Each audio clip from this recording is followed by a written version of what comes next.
고달픈 삶의 은혜도 무뎌지고 곧 사라질 것에 내 맘 두네.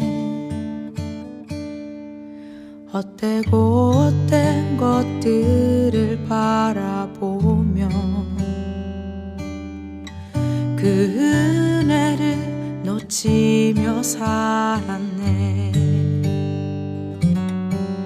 주어진 삶을 묵묵히 살아가며 날 붙드신 주 예수를 보내. 사망 가운데 놓여진 나의 삶을 날 건지신 그 이름 예수. 나의 한숨을 바꾸셨네. 주를 향한 노래로, 소망의 노래로 나의 눈물을 거두신 주 예수 이름 안에 살게 하소서.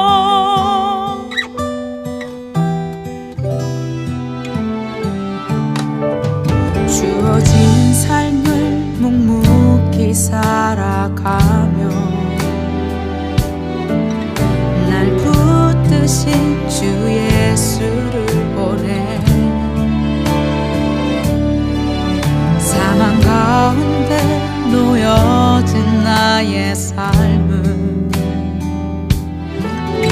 날 건지신 그 이름 예수.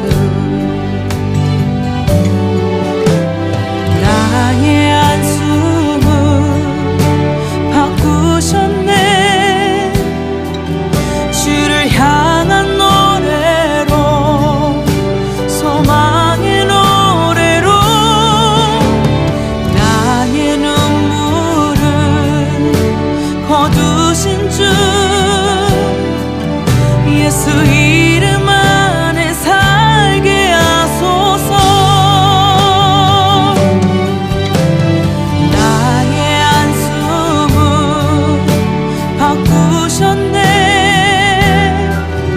주를 향한 노래로, 소망의 노래로 나의 눈물을 거두신 주 예수 이름 안에 살게 하소서.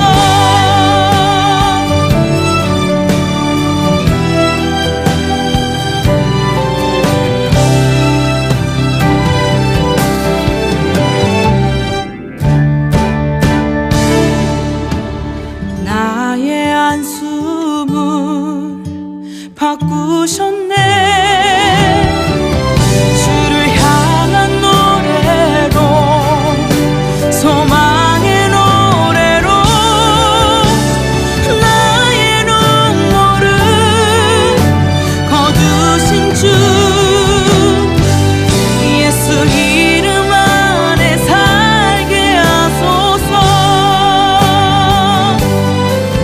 예수 이름 안에 살게 하소서. 예수 이름 안에 살게 하소서.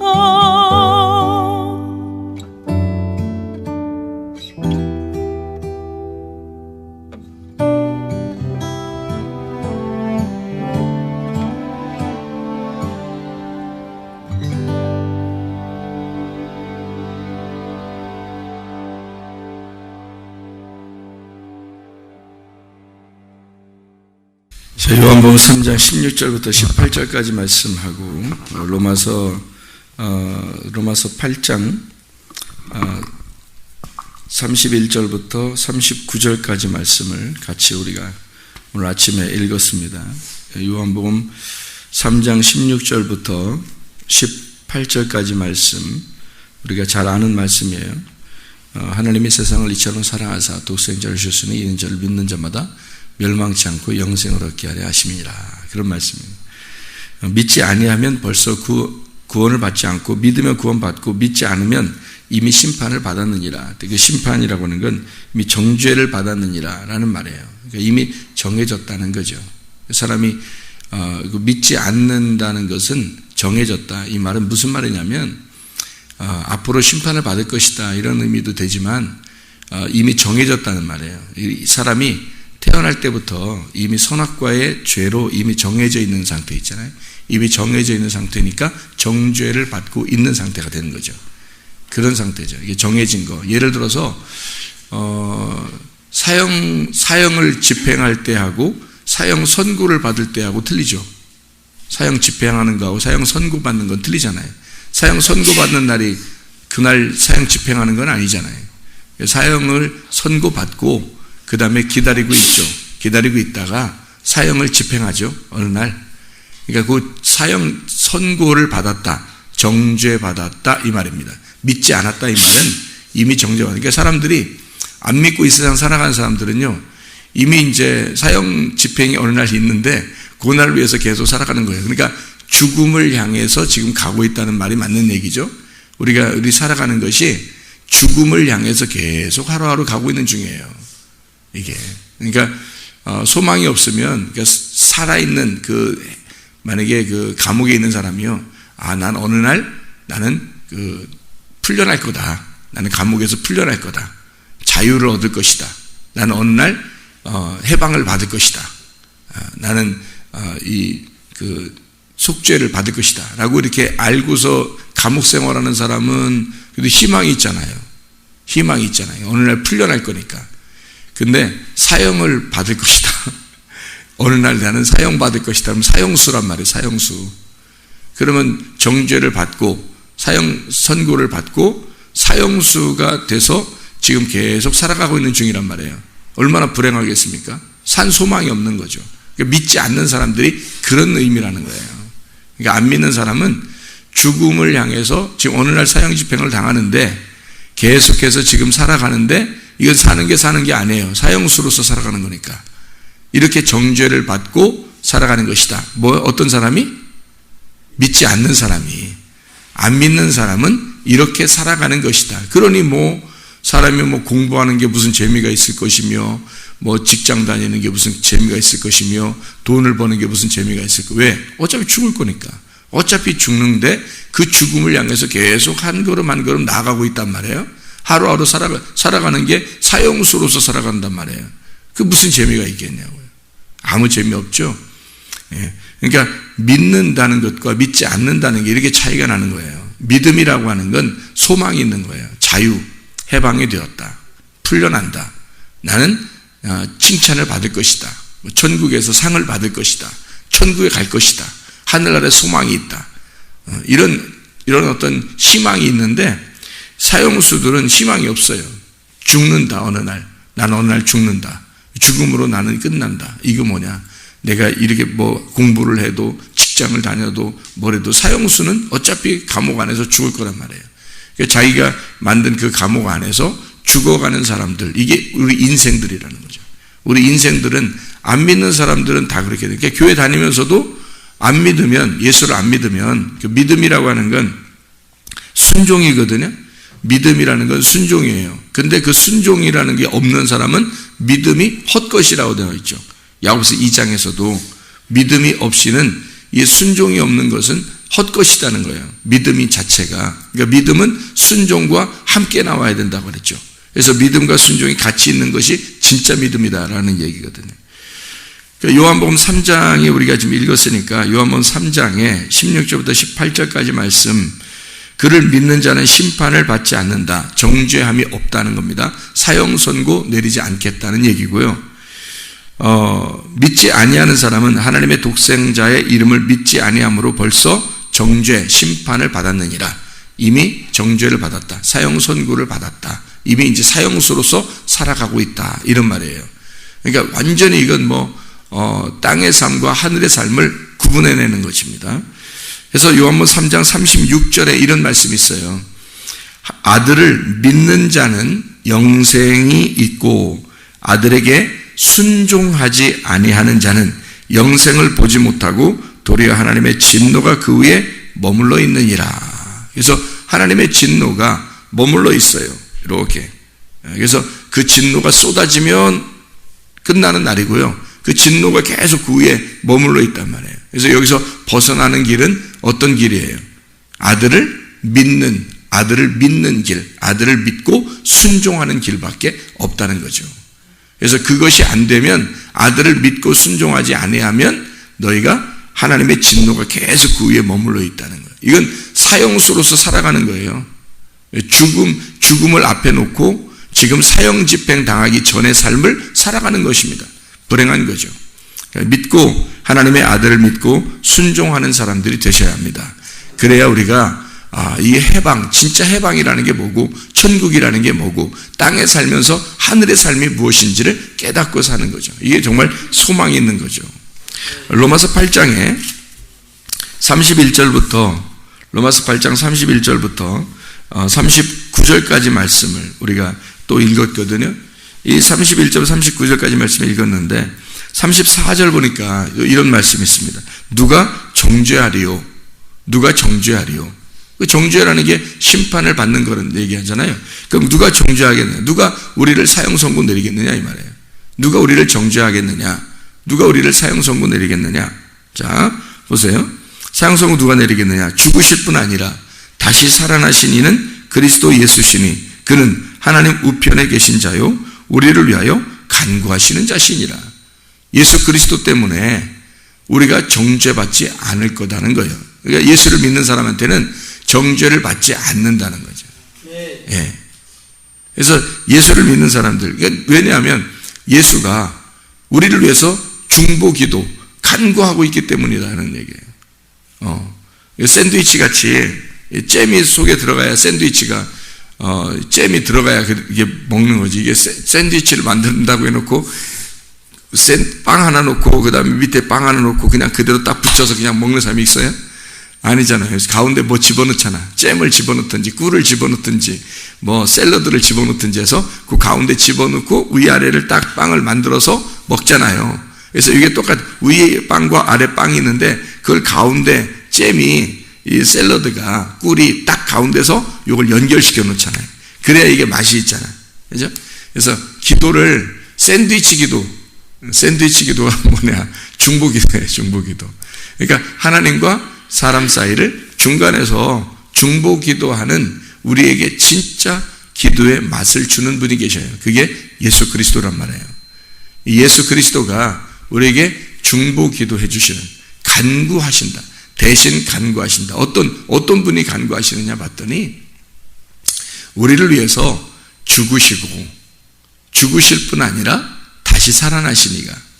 그러니까 죽으시고 다시 살아나신, 부활하신 예수 그리스도가 우리를 위해서 대신 간구하신다 이 말이에요. 기도하고 계신다. 그렇기 때문에 아무도 너희를 정죄하지 않겠다. 그러니까 어떤 사람에게만 그런 거예요. 믿는 사람에게는 정죄가 없다 그랬잖아요. 그죠?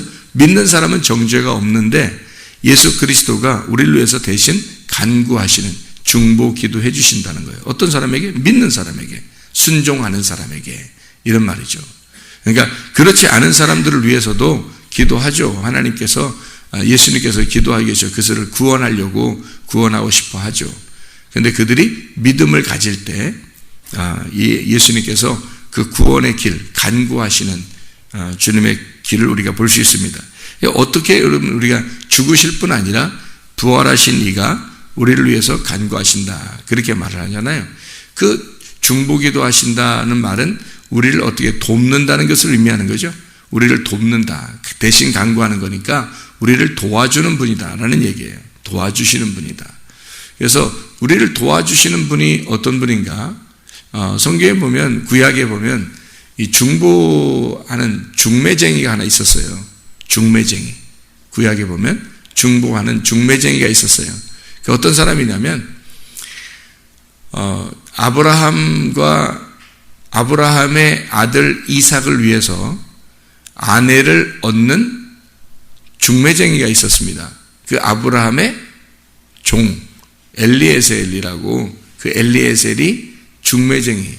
그러니까 아브라함의 종인 엘리에셀이 아들 이삭을 위해서 중매를 떠나는 일이 있었어요. 그게 중매쟁이거든요.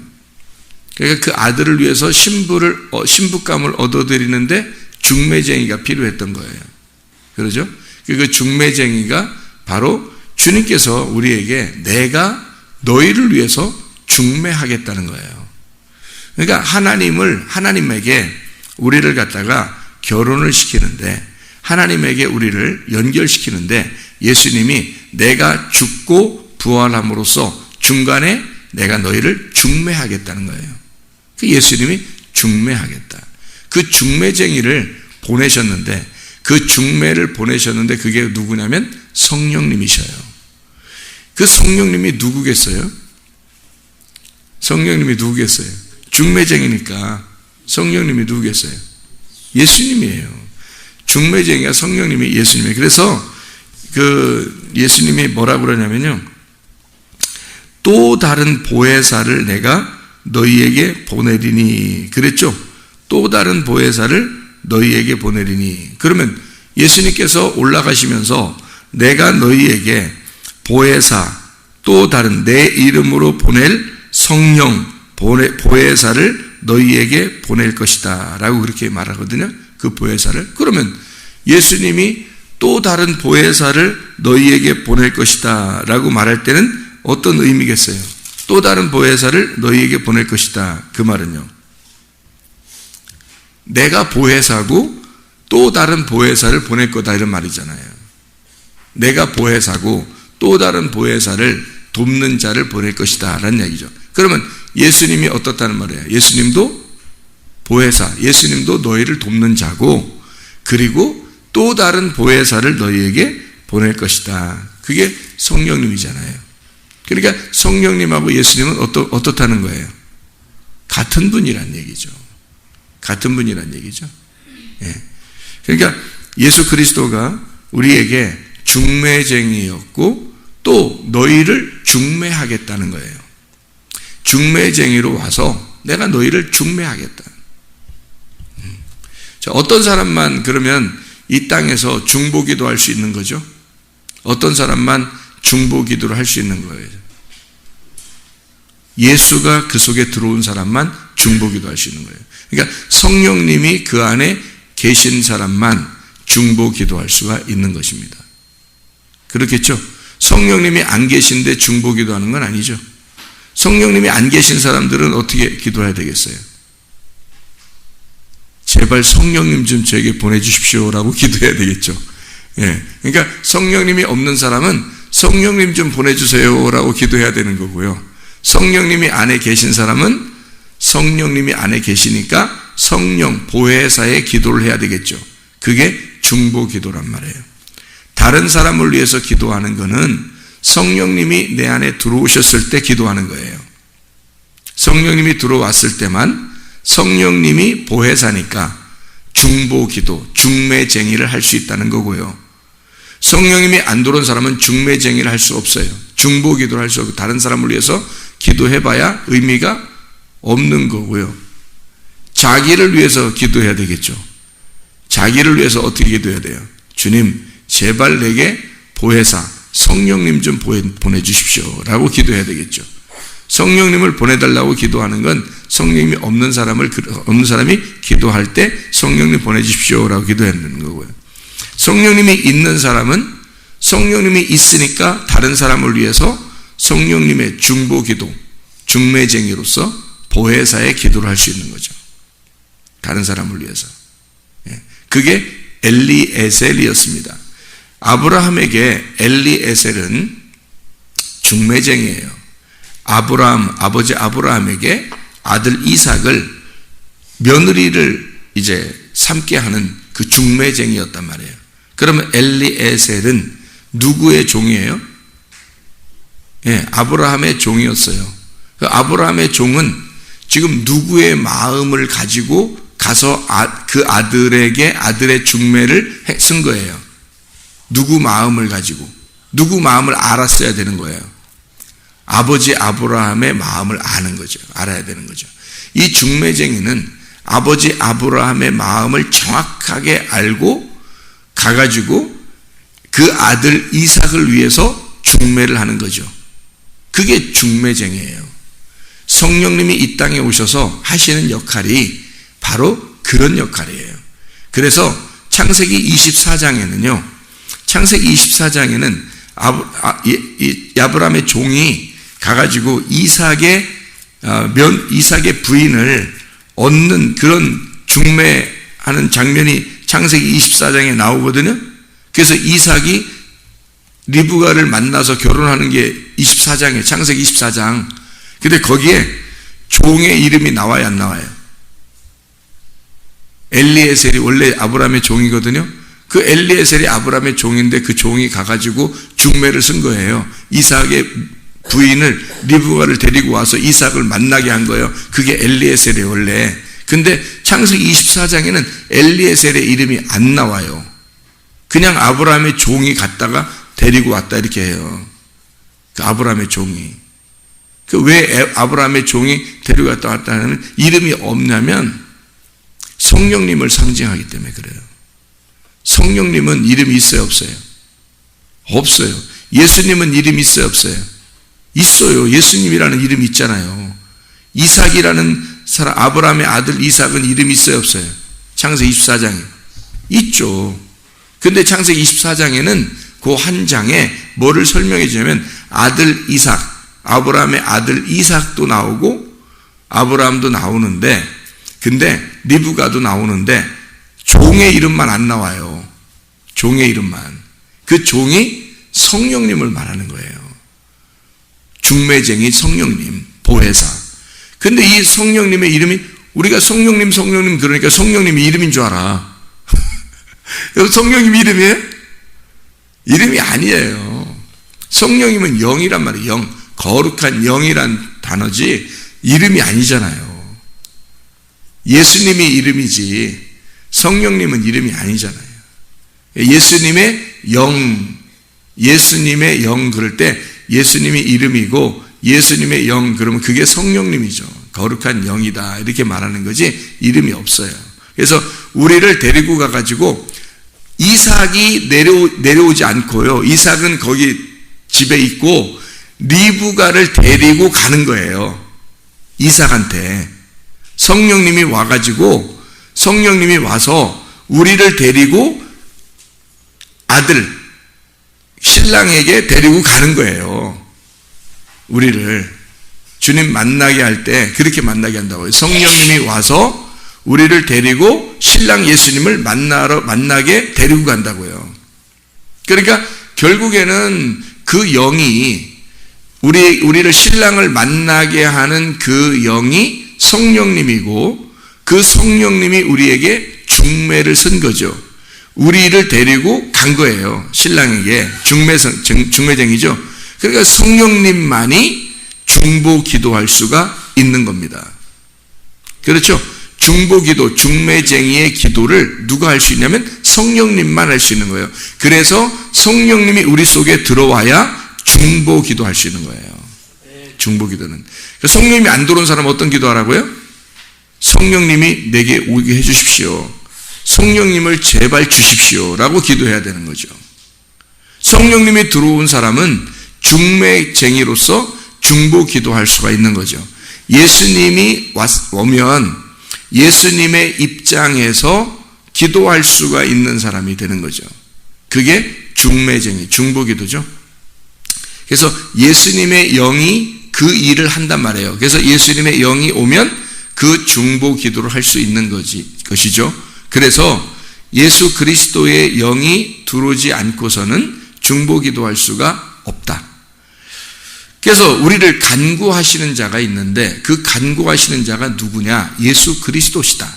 예수 그리스도가 우리를 위해서 간구하신다. 어떻게? 성령님 안에서 성령님이 우리를 위해서 간구하신다는 말이에요. 그러면 그분은 어떤 분이에요? 이 예수님은 우리를 위해서 죽으셨다가 부활하신 분이다. 우리를 위해서 죽으셨다가 부활하신 분이 우리를 위해서 기도하시는 분이다. 누구를 생각하면 되냐면 아브라함의 종 엘리에셀을 생각하면 됩니다. 이 엘리에셀이 그렇게 중간에서 중매의 역할을 했다. 이렇게 보면 되겠죠. 마찬가지로 우리는 왜 담대할 수 있냐면 우리가 누가 우리를 정죄하겠느냐? 우리를 누가 사형 선고 내리겠느냐? 우리가 어떤 사람이니까? 예수를 믿는 사람이니까. 예수를 철저하게 믿는 사람이니까 누가 우리를 정죄하겠느냐? 누가 우리를 고발하겠느냐? 누가 왔기 때문에? 중보가 왔기 때문에. 중매쟁이가 왔기 때문에. 중매쟁이가 와서 우리를 그 신랑에게 데리고 가려고 하는 중보한단 말이에요. 대신 간구하시는 분이 왔기 때문에 누가 우리를 사형 선고 내리겠느냐? 이제는 우리가 신랑을 만나기 위해서 준비하는 자이다. 그래서 예수를 안 믿는 사람은요, 예수를 안 믿는 사람은 정죄한다 그랬죠. 정죄하면 어느 날 뭐가 된다 그랬어요? 심판을 정죄하니까 어느 날 심판을 받는 날이 온다는 거죠. 그러니까 딱 정죄, 심판을 하는 딱 날이 오니까 어느 날 심판을 받는 사형 선고를 내린 사람에게 사형수로서 살아가다가 어느 날 사형 집행을 하는 날이 온다는 거죠. 이게. 그러니까 안 믿는 사람은 사형 선고가 내려진 사람이고 그 사람은 죽을 때까지 사형수로 살다가 불안하게 사형수로 살다가 어느 날 사형 집행이 일어난다는 거죠. 근데 예수를 정말 믿는 사람, 그 신랑의 신부가 되기를 원하는 자는 주님께서 중보자가 오셔서, 주님의 중보자가 오셔서 우리를 중보하셔 대신 간구하시는 분이 계신다. 대신 간구하시는 분이 계셔. 이 사람은 어떻게 살아가는 거예요? 사형수로서 불안하게 살아가는 거예요? 죽을 때까지 신랑 만나는 기분으로 사는 거예요? 신랑 만나는 기분으로 사는 거예요. 여러분, 신랑을 만나는 날이 어느 날이에요? 결혼하는 날이에요. 자, 결혼하는 날도 기쁘죠. 여러분 결혼하신 분은 아시겠지만 결혼하는 날 기뻐요, 슬퍼요? 어떤 사람은 결혼하는 날 울더라고 보니까. 그 기쁨의 눈물인지 그 슬픔의 눈물인지 모르겠지만 막 결혼하는 날 울는 사람도 있더라고요. 근데 이 결혼할 때 기쁘죠. 결혼할 때는 막 한박 웃음을 하면서 그냥 어쨌든 기분 좋아요. 어떤 사람은 또 결혼하고서 헤어지는 사람도 있겠지만 어쨌든 또 이 결혼이라는 건 굉장히 기쁜 날이란 말이에요. 그죠? 엄청 기쁜 날인데 결혼을 약속한 게 뭐예요? 결혼을 약속하는 게. 결혼을 약속한다는 게 뭐예요? 약혼이죠. 약혼이 결혼을 약속한다는 거거든요. 그래서 결혼식 날도 기쁜데 약혼하는 것도 결혼이에요. 약혼하는 것도. 그러니까 약혼식이 결혼식이에요. 그래서 성경에서는 약혼식을 하는 자도 그 신랑의 부인이라고 그래요. 이 성경에서는. 그러니까 약혼도 결혼이에요. 우리는 신랑 되신 예수님을 영원히 만나는 날이 있어요. 그게 결혼식이에요. 그러니까 어린 양의 혼인잔치라 그래요. 그런데 지금 우리가 예수님을 믿게 되면 우리는 사형수로서 살아가는 게 아니라 약혼식을 하고 살아가는 거예요. 약혼식을 하고. 이것도 결혼이에요.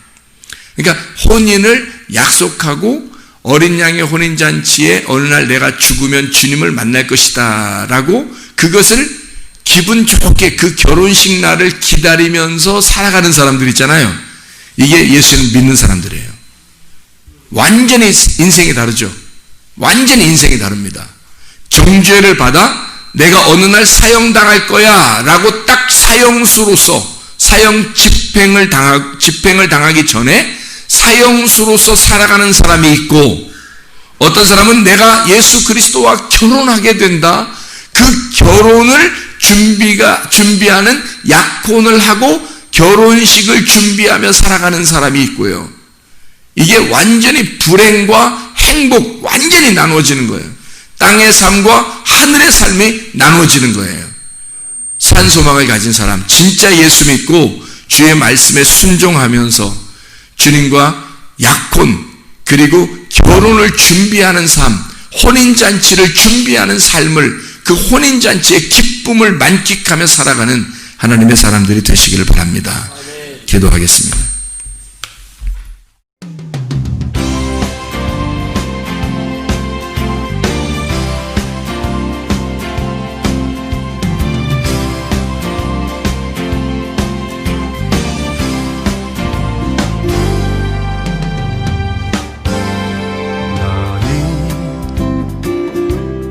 너머로 뻗은 나무 가지에 푸른 열매처럼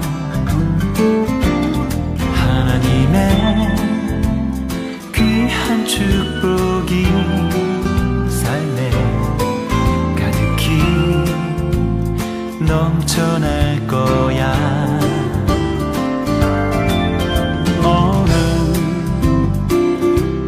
시련이 와도 능히 이겨낼 강한 발이 있어.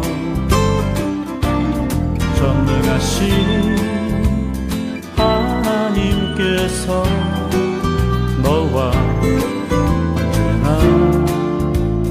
함께 하시니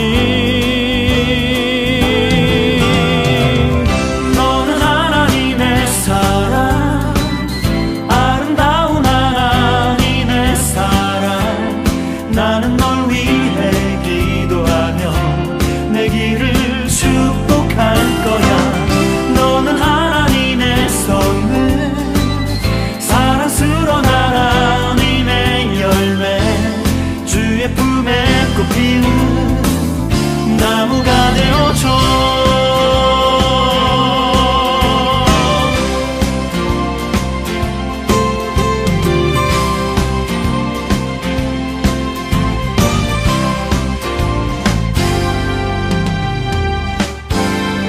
너는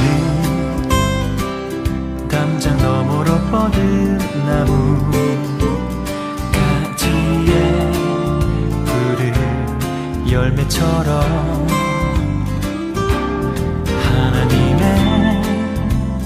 귀한 축복이 삶에 가득히 넘쳐날 거야. 너는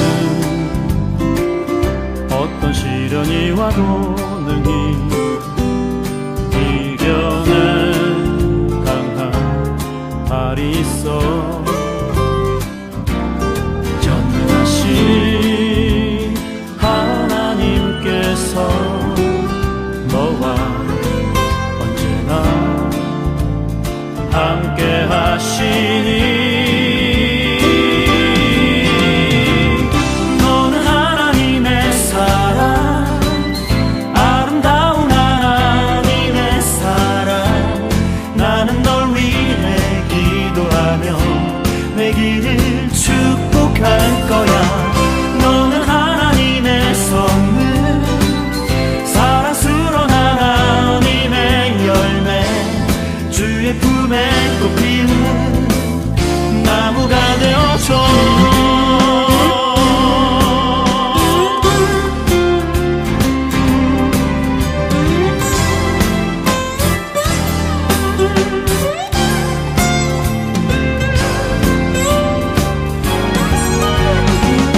너는 하나님의 사랑, 아름다운 하나님의 사랑. 나는 널 위해 기도하며 내 길을 축복할 거야. 너는 하나님의 선물, 사랑스러운 하나님의 열매, 주의 품에 꽃피운 나무가 되어줘.